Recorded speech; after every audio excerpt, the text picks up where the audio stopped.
I'm Claire Morgan, 34 years old, and in this family, I've always been the shadow on the edge.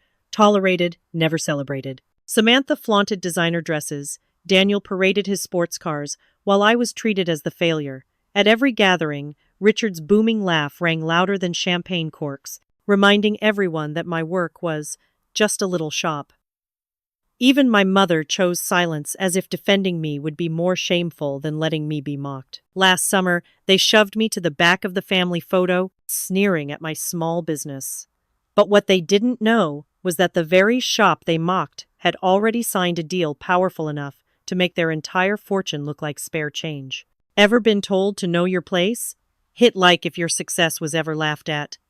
Comment if you've ever been underestimated. For me, it all came rushing back the moment I stepped out of my old car and onto that perfectly trimmed lawn. I stepped out, the hot July air hitting me full in the face, mixed with the faint fizz of champagne corks already popped.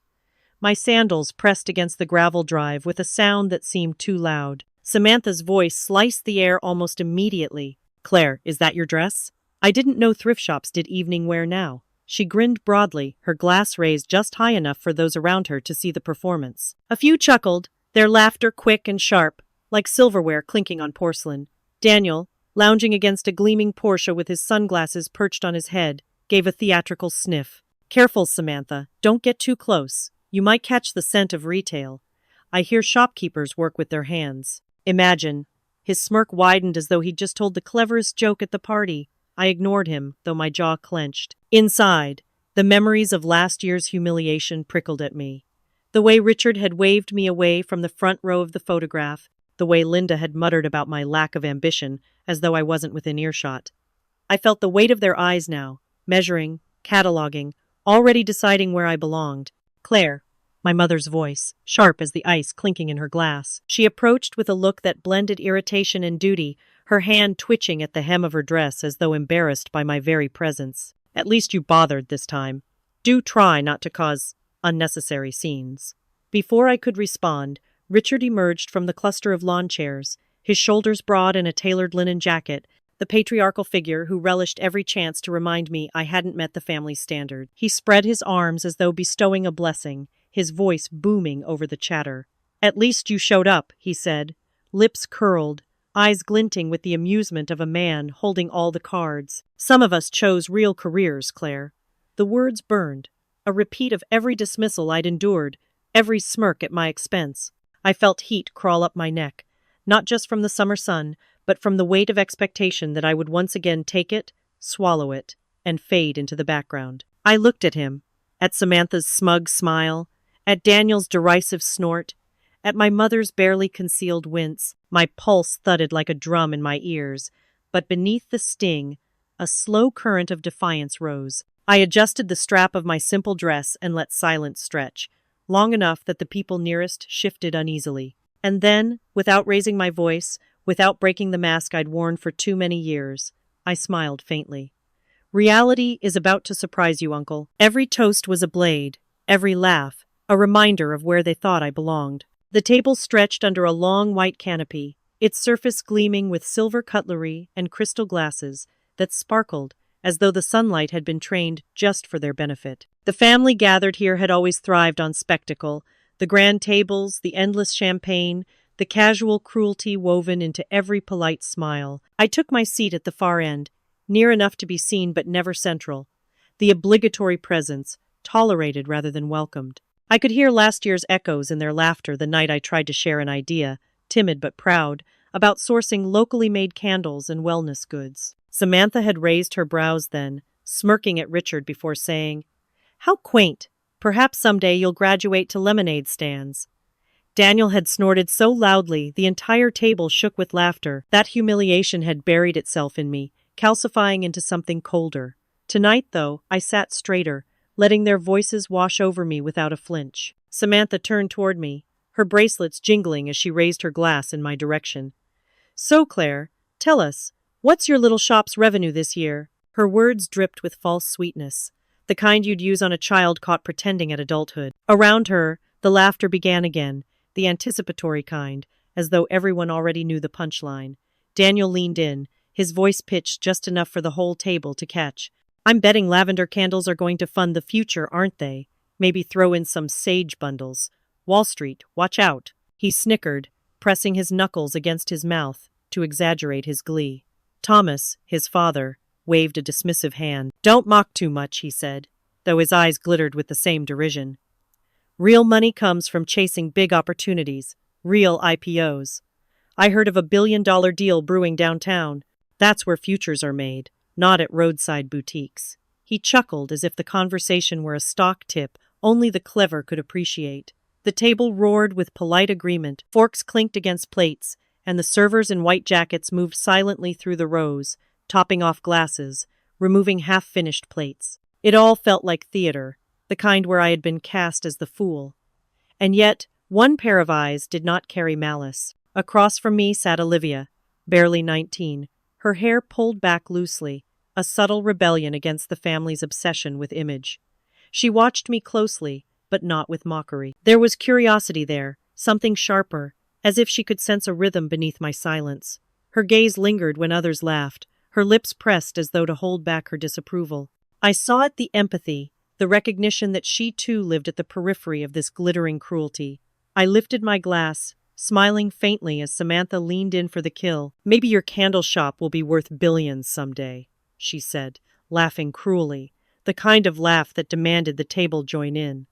They did, a chorus of derision, glasses raised high. The sound rattled around me, but I didn't break. Instead, I let the vibration of my phone under the table hum against my palm. I slid my hand beneath the linen, unlocking it with a subtle movement. On the screen, the words burned brighter than the sunlit tent. Contract signed, press release at 9 a.m. tomorrow. My pulse steadied. I slipped the phone back into my lap, raising my head just in time to catch Olivia's eyes. She hadn't seen the message, but she saw something shift in me. My faint smile returned, and this time, it was not for show. Silence was my armor. Every insult only sharpened the blade they couldn't see. The golden hour stretched across the manicured gardens, painting long shadows over marble statues and hedges, clipped with military precision. Champagne glasses still clinked as laughter rose in bursts, each one at my expense, though I pretended not to hear. I stood near the fountain, its water bubbling softly, a counterpoint to the relentless chorus of my family's disdain. My lips curled into a smile so faint it might have been mistaken for serenity. Inside, though, I gripped my composure like a shield, steadying my breathing against the pounding of my heart. The barbs of dinner had not left me. Samantha's cruel remark, Daniel's sneering jokes, Richard's booming dismissal, they replayed in my mind with each flicker of candlelight that began to glow as the evening settled. Yet I refused to retreat. I told myself the only way to endure was to let their words bounce against the silence I carried, to use their arrogance as fuel for the storm building quietly within me. Richard sauntered closer, a cigar smoldering between his fingers, the air around him thick with smoke and self-importance. You really think sitting there with that little smirk is fooling anyone? He demanded, his voice carrying like a judge pronouncing sentence. Stop pretending, Claire. A shop is a shop. Don't insult us with this act of grandeur. His laugh followed, booming, harsh, amplified by the snickers of Daniel, who flanked him like an eager apprentice. I tried just once to nudge back. Success doesn't always look like yours, I said, the words slipping out more softly than I had intended, but they cut the silence for a brief moment. My voice carried enough weight to still the conversation at the nearest table. I wanted it to land, to sink into the arrogance surrounding me. But Samantha's laughter, sharp and deliberate, sliced it apart. She leaned in, her hand brushing Richard's arm for emphasis. Oh, Claire, she said, shaking her head, as though I were a child caught playing dress-up. You can't fool us or yourself. You were always the dreamer who never quite managed to wake up. Her words had the sting of truth twisted into a weapon. Daniel clapped his hands together mockingly. Bravo, Claire, I almost believed you. Almost. But really, let's not embarrass ourselves further. Their voices rose in overlapping derision, the champagne fueling their boldness. I swallowed my retort, the words drying on my tongue. I felt them clawing to escape, but I caged them behind clenched teeth, behind the smile that refused to falter. My silence became both my refuge and my prison. Richard's voice thundered again, cutting through the noise. Enough of this charade. We'll take the family photo before the light's gone.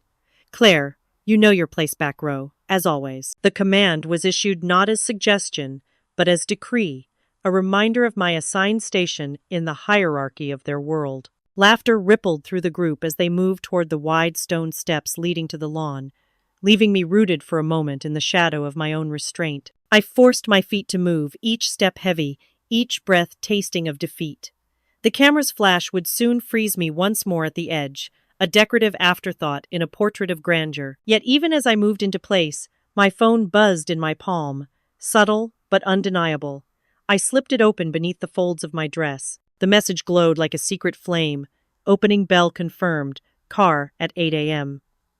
The smile that touched my lips this time wasn't forced. It was the quietest rebellion, the faintest signal that though they pressed me into silence, they had no idea what storm was about to break. The Four Seasons suite was my real home, not the cheap motel they thought I could afford.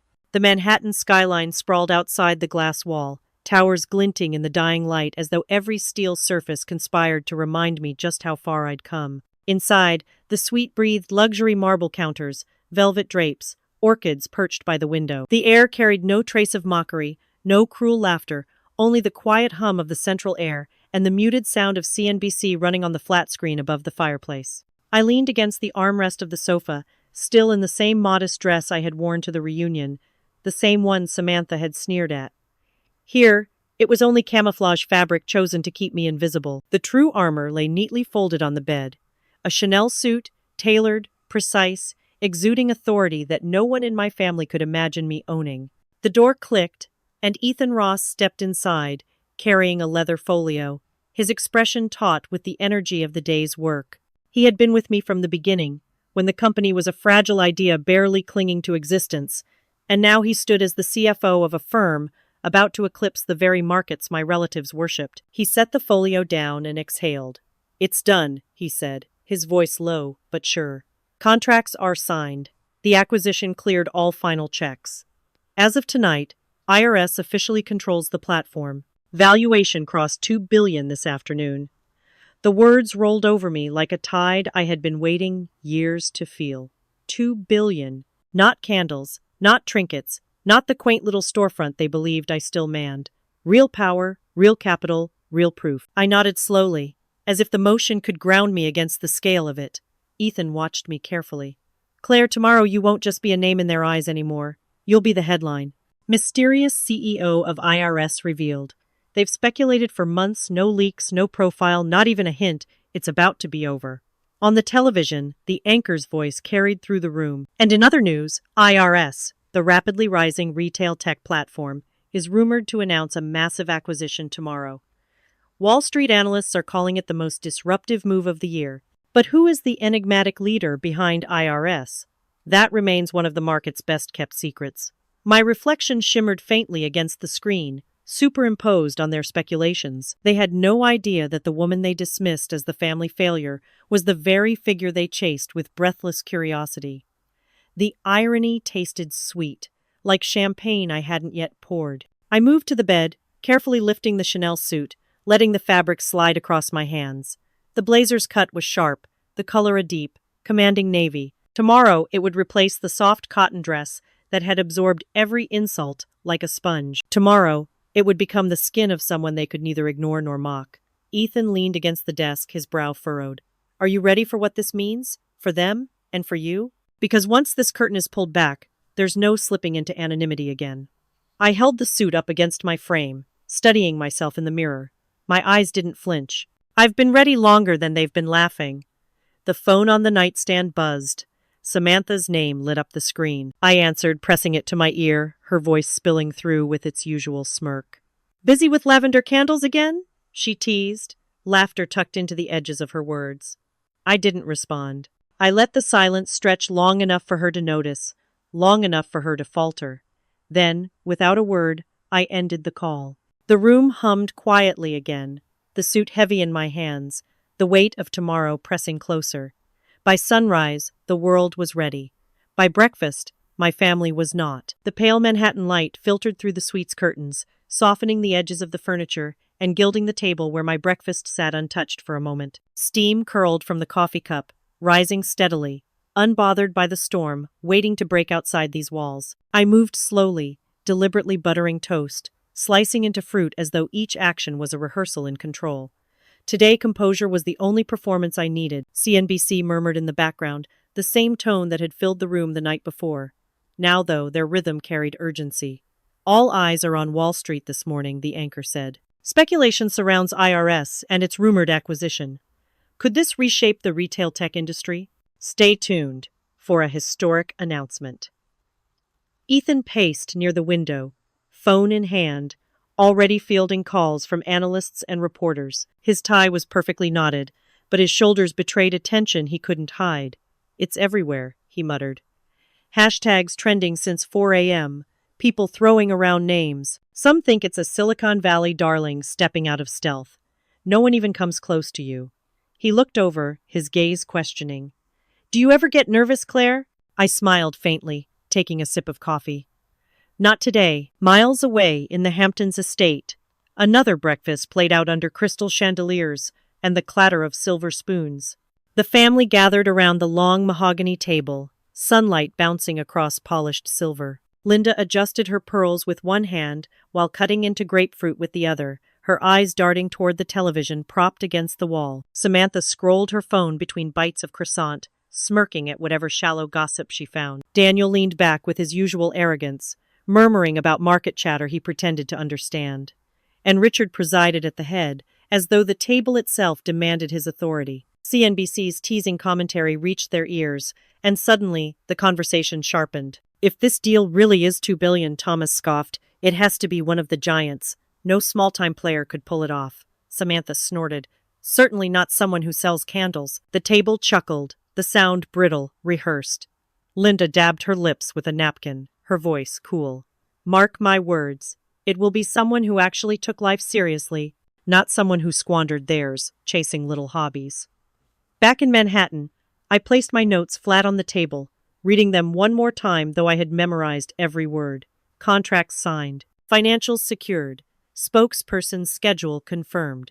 Each line was a reminder that nothing about this was fragile anymore. Nothing could be mocked away. I stood and walked toward the mirror. My reflection was steady, shoulders squared, eyes sharper than they had been in years. I leaned in, lowering my voice to a whisper only I could hear. Time to let them choke on reality. The broadcast swelled with urgency, the music leading into the breaking news banner. My chest rose and fell once, a slow breath, as the anchor's polished voice filled both my suite and the Hamptons dining room simultaneously. Breaking news. IRS, the fast-rising retail tech platform, has officially acquired Tech Retail in a landmark $2 billion deal. This acquisition is being hailed as a seismic shift in the industry. And now the identity of the mysterious CEO who has remained hidden is about to be revealed. Forks froze midair at the Hamptons. Samantha's phone slipped from her hand, clattering against her plate. Richard leaned forward, eyebrows drawn. Linda's lips parted slightly, a crack in her practiced composure. The anchor's voice cut through the silence, clear and merciless. CEO Claire Morgan. The gasp around their table was not the polite kind. It was jagged, involuntary, like a collective choke. The headline struck harder than any insult I had endured at that table. On every screen across the IRS Manhattan headquarters, the word scrolled in bold letters. IRS acquires Tech Retail in $2 billion deal, CEO revealed. For months, secrecy had been my ally. Silence had been my shield. Now silence gave way to a tidal wave of voices, headlines, alerts, and flashing cameras outside the building. My face was no longer hidden. Claire Morgan, once mocked as the family failure, was now the name paired with a number they had never imagined I could command. Ethan stood a step away, tie slightly loosened from the morning's whirlwind. He lifted his phone, shaking his head at the avalanche of notifications. It's official. They're calling this one of the boldest moves of the decade. You've just rewritten the market, Claire. His tone was steady, but his eyes betrayed the awe he tried to suppress. Around us, staff peeked from their cubicles and glass-walled offices. Some clapped discreetly, others exchanged knowing smiles. The pride was palpable, though they kept it respectful. They knew I valued quiet strength over noise. Meanwhile, miles away at the Hamptons, the breakfast table had transformed from a stage of arrogance to a theater of shock. CNBC's anchor spoke with the kind of polished authority no relative could dismiss. In a stunning reveal, the elusive CEO of IRS has been identified. The architect of the tech retail acquisition, Claire Morgan. Forks fell against plates. Samantha's champagne glass tipped, spilling a line of golden liquid across the linen. Daniel's mouth hung open as if words might find their way out, but none did. Thomas blinked rapidly, struggling to fit the revelation against the narrative he had carried for years. Linda's pearl necklace trembled slightly in her hand, her grip betraying the quake beneath her calm exterior. Richard was the first to recover, though his recovery was fury. He slammed his palm against the polished mahogany table, the sound sharp enough to startle even himself. "Impossible," he barked, his voice rising above the muted anchor. "She's disgracing the family name. This farce will not stand." His knuckles whitened as he pressed harder, veins taut against his skin. Yet the television kept speaking, indifferent to his denial. Back at headquarters, I exhaled slowly, grounding myself against the storm that was only beginning. "Let them talk," I murmured, more to myself than to Ethan. "I've been underestimated long enough." Phones began to vibrate on every surface.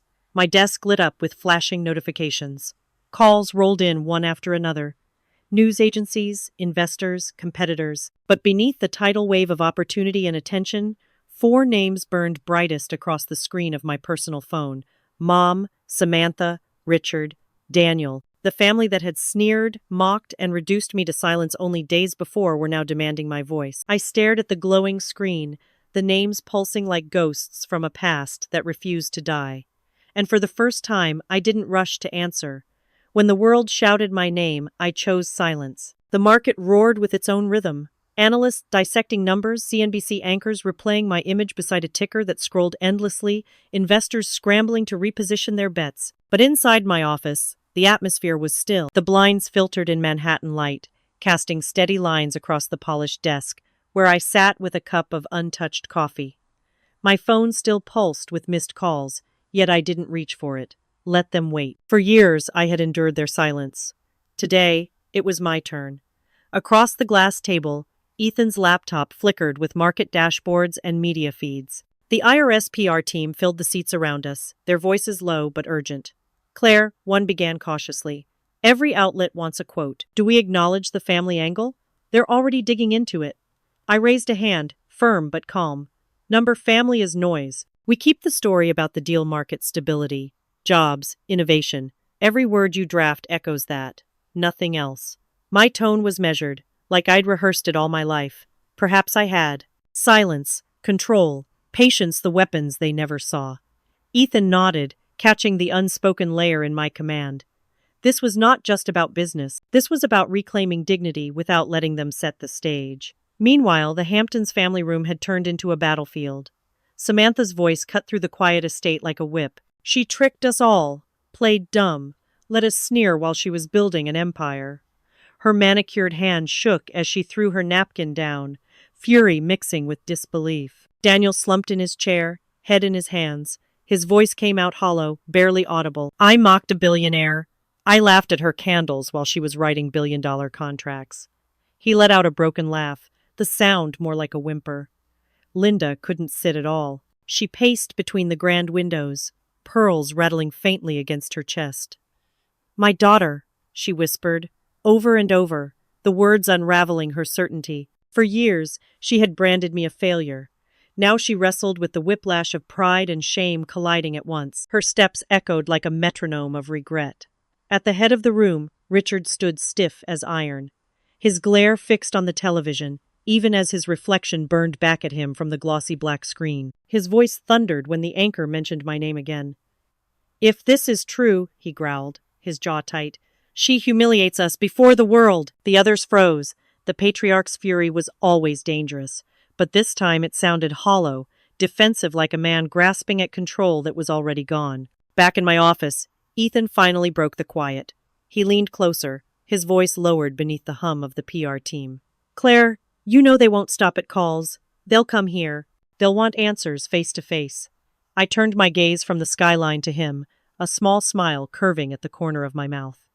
"I'm counting on it. For years I was invisible at their table. Now, the world couldn't stop watching." The studio lights burned warm against my skin, brighter than the Hamptons sun had ever felt. Behind the cameras, a wall of monitors displayed graphs, tickers, and my own name in bold, Claire Morgan, CO of IRS. I sat centered beneath the CNBC banner, microphone pinned neatly to the lapel of my suit, posture still, voice steady. Around me, the production crew moved with quiet urgency, headsets buzzing, countdown fingers lifted in the air. Ethan stood off stage, arms crossed, a watchful shadow in a world that suddenly demanded my every word. The anchor leaned forward with practiced poise, her tone friendly but sharpened with curiosity. Claire, the world has just learned your name, though IRS has been disrupting markets for years. Many are wondering why the secrecy? I allowed a measured pause, enough for anticipation to breathe. For me, I said, my voice low but certain, silence was safety. My family, my peers, they mocked what I was building. But that small shop, the one they laughed at, was never a weakness. It was my laboratory. A place where I could fail, test, grow, without the noise. And now, it stands as proof. The anchor's brows lifted slightly. So the rumors are true?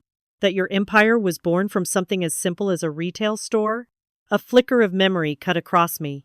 Samantha's smirk, Daniel's sneer, Richard's dismissive laugh. I felt them all in the room with me, though they were miles away.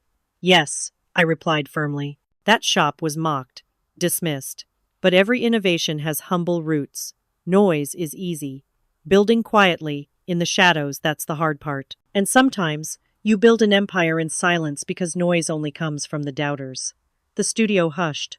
For a moment, even the anchor seemed to forget her script. She leaned back, almost smiling, as though she too recognized the weight of those words. That, she said softly, is a line our viewers won't forget. Back in the Hamptons, the living room vibrated with tension. Samantha's jaw clenched as her reflection stared back at her from the television. She turned it into a weapon, she hissed. Linda sat rigid, hands folded tight in her lap, eyes wide with a mixture of awe and confusion. Daniel muttered curses under his breath, every syllable an admission of guilt. Richard's face was stone, though his knuckles whitened as he gripped the arm of his chair. But Samantha broke first. With a sudden, sharp cry, she hurled her wineglass against the wall. Crystals shattered across the hardwood, the pieces scattering like their illusions of superiority. She stood, shoulders heaving, eyes blazing with something beyond anger desperation. We're going to her, she spat, her voice trembling with fury. Now. Pride doesn't vanish quietly. It storms through doors it doesn't own. The revolving glass doors of the IRS tower spun harder than usual that morning, ushering in not clients or investors but the storm of my family. Their designer shoes struck the marble floor with entitled weight, their voices rising before the lobby security could even form a plan. Richard's booming baritone led the charge, echoing beneath the vaulted ceiling and cascading across the glass balconies where employees had paused to watch. She owes us an explanation. His fist slammed against the reception desk, rattling the pens in their holder. Cameras already pressed against the glass outside caught the sound, feeding the frenzy to the world. Samantha, ever the snake, had no need to raise her voice. She leaned close to the waiting reporters, her lips curling into the same smirk she once wore at the reunion table. She lied to us, she whispered, loud enough to be captured on a microphone. Maybe she lied to investors too. Her words slipped like oil onto water, spreading instantly across social feeds. Within minutes, a CNBC analyst speculated on air. Was the CEO's family blindsided by the truth? And if so, what else is IRS hiding? Inside, Ethan's jaw tightened as he scanned the chaos from the mezzanine. His phone buzzed with alerts, but his eyes never left the family clustering below like a mob staking claim. Beside him, I remained calm, every inch of me the CEO they never imagined.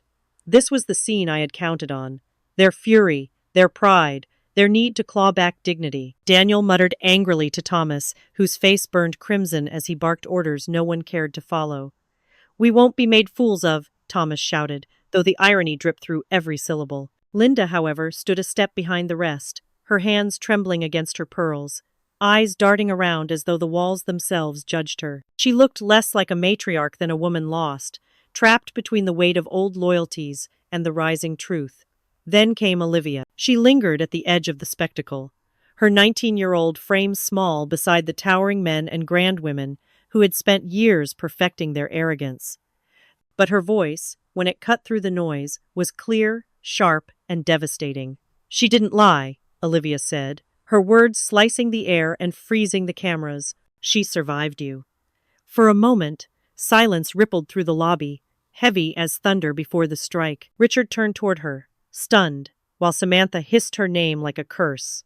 But Olivia didn't flinch. Her gaze was steady, fixed on me at the balcony above, as if she knew her role was no longer as an observer but as a witness. The press captured every second the stunned patriarch, the furious sister, the cousin ally emerging from the shadows. And when the questions rained down from outside, "Did you mislead your family? Did you hide your identity?" I simply turned to Ethan. He lowered his voice, steady, but tense. "Shall I send them away?" I let the pause linger, feeling the weight of the decision press against the moment. Then, with a faint smile, I answered, "Number, let them in." They came as an army of questions. I stood as the answer. The boardroom had never been so alive with tension. Usually it breathed the silence of negotiations, the click of pens, the rustle of contracts. Today, though, it felt like a battlefield dressed in mahogany and glass. My family spilled in behind security escorts, the echo of their arrival clashing against the muted hum of financial tickers running across the wall of screens. CNBC scrolled my name again and again. Claire Morgan, CO, IRS.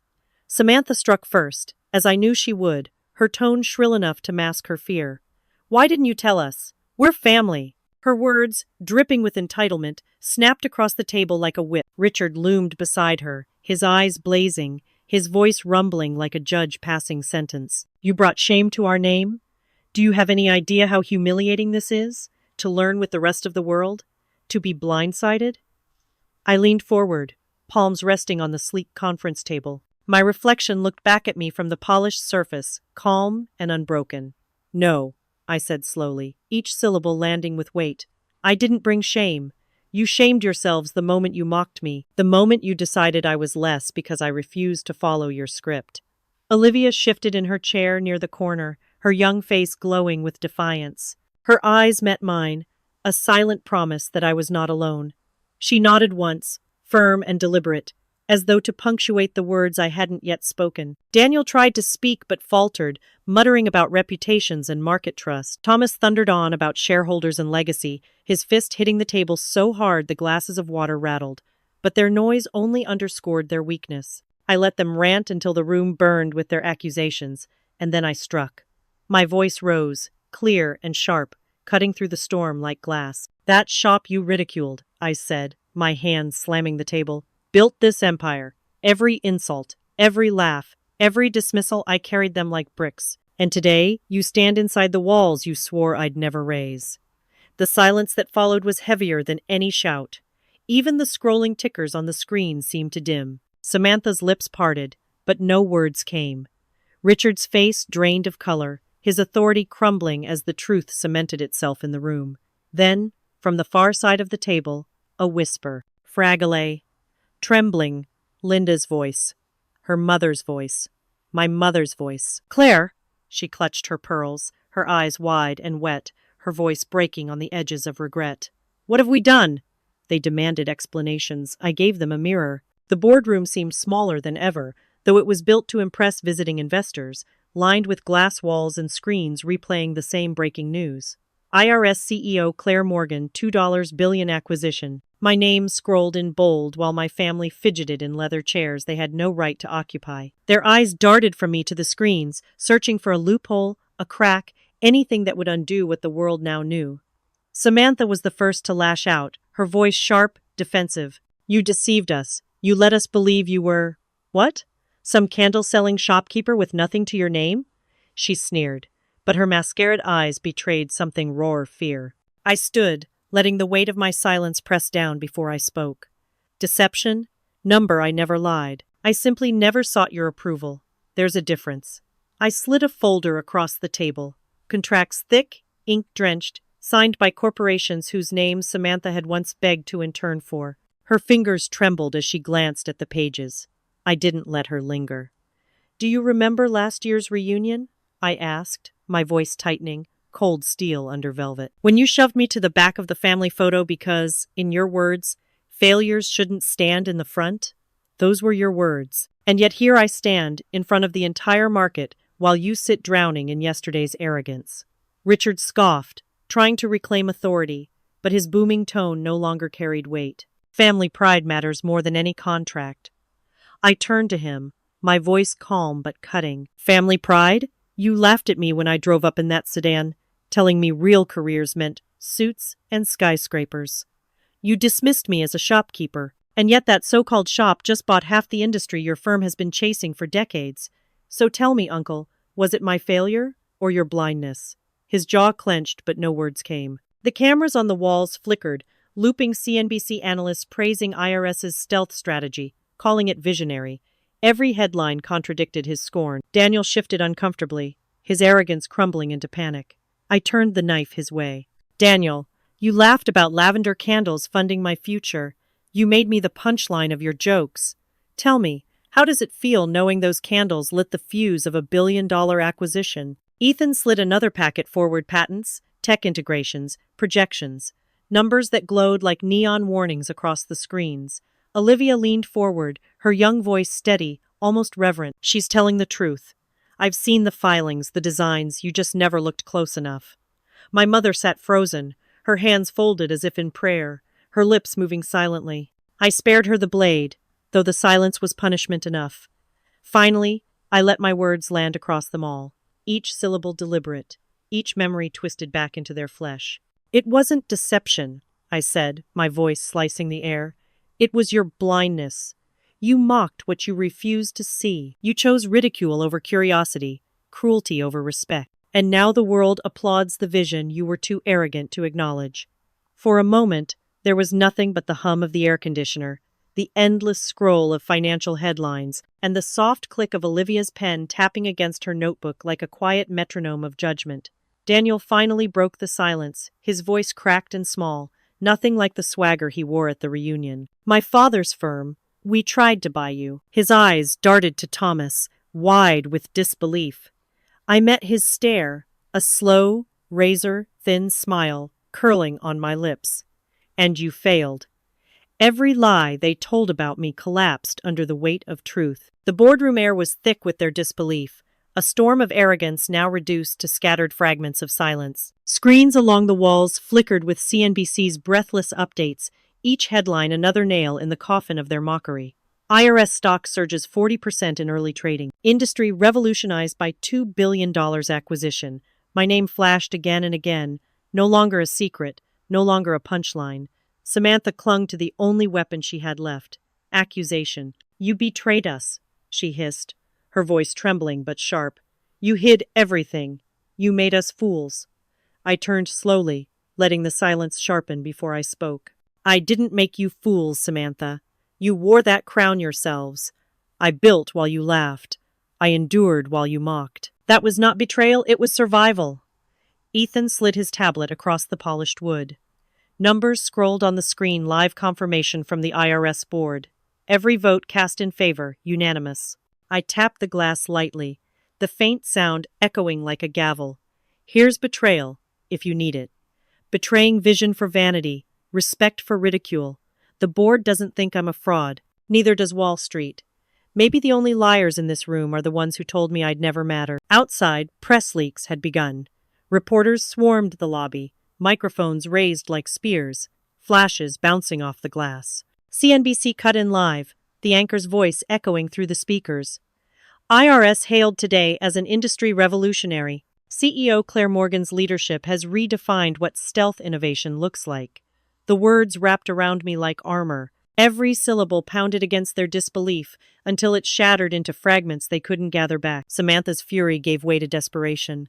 You embarrassed us before the world, she spat, though her voice cracked. Olivia stepped forward then, her 19-year-old presence striking against the room's heavy shadows.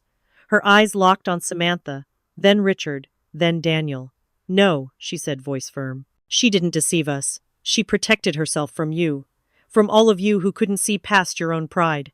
For a heartbeat, even Richard faltered. The patriarch who had barked insults like commandments now trembled.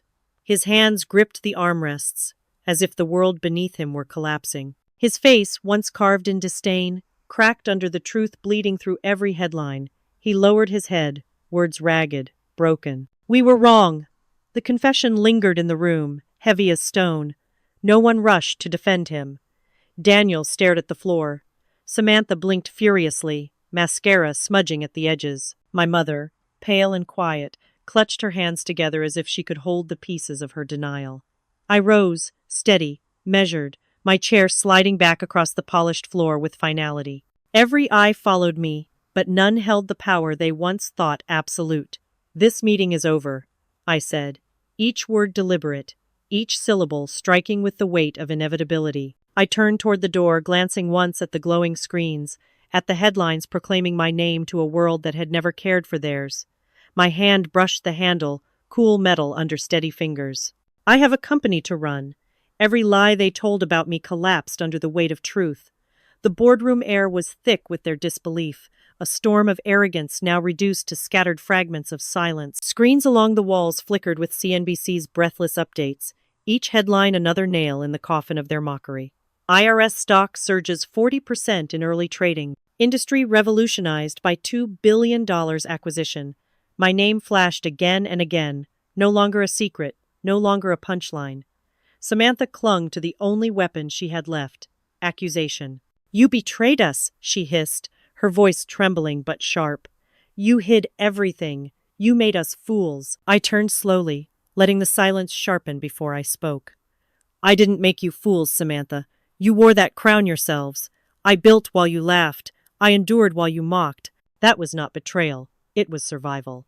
Ethan slid his tablet across the polished wood. Numbers scrolled on the screen, live confirmation from the IRS board. Every vote cast in favor, unanimous. I tapped the glass lightly, the faint sound echoing like a gavel. Here's betrayal if you need it. Betraying vision for vanity, respect for ridicule. The board doesn't think I'm a fraud. Neither does Wall Street. Maybe the only liars in this room are the ones who told me I'd never matter. Outside, press leaks had begun. Reporters swarmed the lobby, microphones raised like spears, flashes bouncing off the glass. CNBC cut in live, the anchor's voice echoing through the speakers. IRS hailed today as an industry revolutionary. CEO Claire Morgan's leadership has redefined what stealth innovation looks like. The words wrapped around me like armor. Every syllable pounded against their disbelief until it shattered into fragments they couldn't gather back. Samantha's fury gave way to desperation. You embarrassed us before the world, she spat, though her voice cracked. Olivia stepped forward then, her 19-year-old presence striking against the room's heavy shadows. Her eyes locked on Samantha, then Richard, then Daniel. No, she said, voice firm. She didn't deceive us. She protected herself from you. From all of you who couldn't see past your own pride. For a heartbeat, even Richard faltered. The patriarch, who had barked insults like commandments, now trembled. His hands gripped the armrests, as if the world beneath him were collapsing. His face, once carved in disdain, cracked under the truth bleeding through every headline. He lowered his head, words ragged, broken. We were wrong. The confession lingered in the room, heavy as stone. No one rushed to defend him. Daniel stared at the floor. Samantha blinked furiously, mascara smudging at the edges. My mother, pale and quiet, clutched her hands together as if she could hold the pieces of her denial. I rose, steady, measured, my chair sliding back across the polished floor with finality. Every eye followed me, but none held the power they once thought absolute. This meeting is over, I said, each word deliberate, each syllable striking with the weight of inevitability. I turned toward the door, glancing once at the glowing screens, at the headlines proclaiming my name to a world that had never cared for theirs. My hand brushed the handle, cool metal under steady fingers. I have a company to run. Power feels heavy when it shines in the eyes of those who once called you nothing. The office was quiet, the kind of silence that pressed against the glass walls like a protective shield. Manhattan glowed below me, rivers of headlights weaving through the city, skyscrapers pulsing with the heartbeat of commerce. The hum of it all was muted here, on the top floor, where the view belonged to me and me alone. I leaned back in the leather chair that still felt foreign despite the title etched on the door. CEO. Even now, part of me expected someone to walk in, to laugh, to drag me back to the shadows where they always thought I belonged. The black sheep? That label clung to me for years like a scar I couldn't scrub away. I remembered the first time Samantha hissed it across a dinner table when I was 16, her glass of wine lifted high, her smirk mirrored in the faces of Richard and Daniel. Even my mother had sighed then, not in defense, but in resignation. I carried it through college, through nights when I balanced 2 jobs just to survive, through the long days when I fought for a vision no one else could see. Every insult became fuel, every doubt another stone in the foundation they could not imagine I was building. The screens on the wall now carried a different narrative. My company's logo spun on CNBC. A Bloomberg ticker scrolled endless praise. IRS shares surge, visionary leadership confirmed. But my eyes drifted past the numbers, past the headlines, into memory. To the photo I was pushed to the back of, my face nearly cropped from the frame, to the sting of Richard's booming laugh when he told me real careers didn't smell like wax and lavender. To the dinners where my silence was their entertainment. A knock broke the current, light and respectful. Ethan stepped in, his tie loosened, fatigue etched across his features but pride glowing underneath. He set a folder on the desk. Final numbers. Stocks holding at 40% above yesterday. Forbes wants you for their cover next month. His eyes lingered, searching mine. You did it, Claire. I nodded, though the gesture felt inadequate. No, I said softly. We did. He smiled faintly, gave me the space I needed, and left as quietly as he came.